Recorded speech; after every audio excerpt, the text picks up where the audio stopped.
दोस्तों, क्या आप नोटिस किया है, बुक्स पढ़ते वक्त सब समझ आता है लेकिन 2 दिन बाद सब गायब।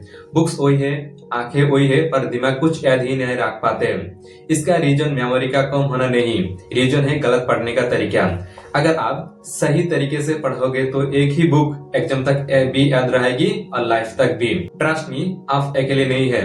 ह्यूमन ब्रेन को एक्चुअली बोलने के लिए डिजाइन किया गया है ताकि वो अननेसेसरी इंफॉर्मेशन को फिल्टर कर सके। लेकिन अगर आपको पढ़ाई हुई चीजें याद रखनी है तो आपको पैसिव रीडिंग से एक्टिव रीडिंग में शिफ्ट होना पड़ेगा।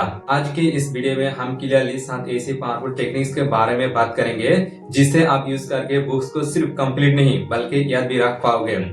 और इस वीडियो को एंड तक जरूर देखना, क्योंकि लास्ट में 2 ऐसी पॉइंट्स है जो 90% लोग फॉलो ही नहीं कर पाते और वही उनकी सबसे बड़ी गलतियां होती है। पहला स्टेप, सबसे बड़ी गलतियां लोग यही करता है, लोग सीधा पढ़ना शुरू कर देते हैं बिना ये जाने के मैं पढ़ क्यों रहा हूँ।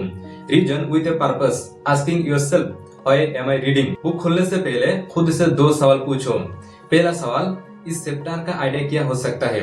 दूसरा सवाल, मुझे इससे क्या सीखना है। सिर्फ ये 2 सवाल पूछो। जब आपके दिमाग को पर्पस मिलता है वो चीजें को याद रखना शुरू कर देते हैं। ये था पहला step, reason with a purpose. दूसरा स्टेप, पढ़ाई का सही जगह चुन लो। जी हाँ, आपने बिल्कुल सही सुना। एक अच्छा प्लेस पढ़ाई को याद रखने में काफी हद तक हेल्प करता है।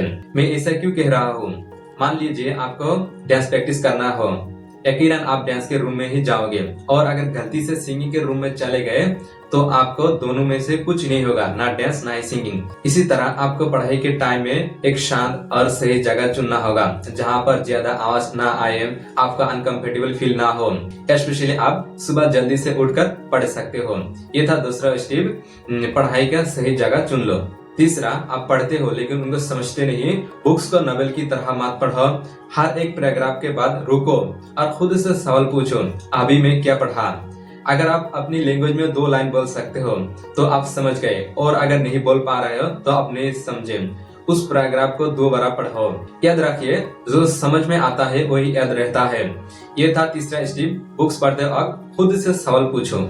चौथा, जो हम लोग ज्यादातर यही गलतियां करते हैं वो है हाइलाइटर का ओवर यूज। जब भी हम किसी लाइन को हाईलाइट करते हैं तो हमारे ब्रेन को लगता है कि हमने उस लाइन को याद कर लिया, लेकिन एक्चुअली हमने उस लाइन को याद नहीं किया, सिर्फ पेज को कलर किया है।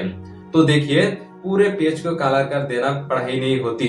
आप हाईलाइट को यूज ना करके पेंसिल से डेफिनेशन, डेट्स और कीवर्ड्स को हाईलाइट कर सकते हो। 5वां स्टेप है visualise what you recently read. जब भी आप कोई मूवीज देखते हो तो उस मूवीज को आप ज्यादा दिन तक याद रख पाते हो, क्योंकि वो एक विजुअलाइज था, और ह्यूमन ब्रेन विजुअलाइज चीजों को ज्यादा दिन तक याद रख पाते हैं। सेम इसी तरह जब भी आप कोई बुक्स पढ़ते हो तो उसको विजुअलाइज की तरह इमेजिन करके पढ़ो। अब हम बात करते हैं सबसे 2 इंपॉर्टेंट पॉइंट्स की जो 90% स्टूडेंट्स फॉलो नहीं करते।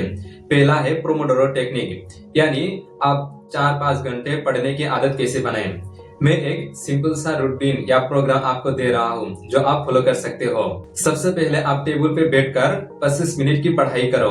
जब 25 मिनट की पढ़ाई खत्म हो जाए तो सिर्फ 5 मिनट की ब्रेक लो, और जब 5 मिनट ब्रेक खत्म हो जाए तो फिर वापस 25 मिनट की पढ़ाई करो, और जब भी 25 मिनट खत्म हो जाए फिर 5 मिनट की ब्रेक लो। इसी तरह आपको 4 राउंड करना होगा, यानी कुल मिलाकर 2 घंटा की पढ़ाई होगी।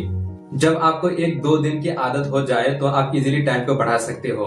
और एक लास्ट ट्रिक है, साइंस के मुताबिक जो कुछ आज आपने पढ़ा है उसको 24 घंटे बाद, फिर 7 दिन बाद और 21 दिन बाद रिवाइज करो। दिमाग उसे इम्पोर्टेंट मान लेता है। ये था 7वां पॉइंट्स। आपको एक बार फिर से समराइज कर देता हूँ। पहला स्टेप है, आप किस वजह से पढ़ रहे हो। दूसरा, आप प्लेस को डिसाइड कर लो। तीसरा, पढ़ते वक्त समझने की कोशिश करो। चौथा, हाइलाइटर का ओवर यूज कम करो। 5वां, विजुअलाइज के साथ पढ़ो। 6वां, पोमोडोरो टेक्निक। 7वां, रिवाइज करो। सो दोस्तों, याद रखिए, क्वालिटी ओवर क्वांटिटी। 15 बुक पढ़ने से बेहतर है कि 5 बुक्स को पढ़े और उनको अपनी लाइफ में अप्लाई करें।